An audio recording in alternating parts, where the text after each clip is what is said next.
صاحب شاه صاحب یو څو شعرونه دي ارشاد سره څه ګلونه څه رنګونه څه نغمې کړم څه ګلونه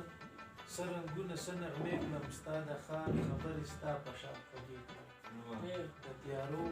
د غرور سترګې بدنې کړم د تیارو د غرور سترګې بدنې کړم پر غرونه په پدارو کې ډوبې کړم څوک چې ما او تا یو ځای لیدلی نه شي څوک چې ما او تا یو ځای لیدلی نه شي ورپسې به هغه ستا د خولې خیرې څوک چې ما او تا یو ځای لیدلی نه شي ورپسې به هغه ستا د خولې خیرې کړم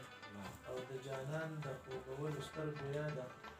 د جانان د خوږولو سترګو یاده ته راځې که د زخمونو دې وي او زه د هر محفل ستړي کور ته راشم زه د هر محفل ستړي کور ته راشم زه په هر اتڼ کې ځان زرې او د سپرلي له خوا به دومره نصیب غواړم چې د ګل شونډې په خپلو وینو سرې کړم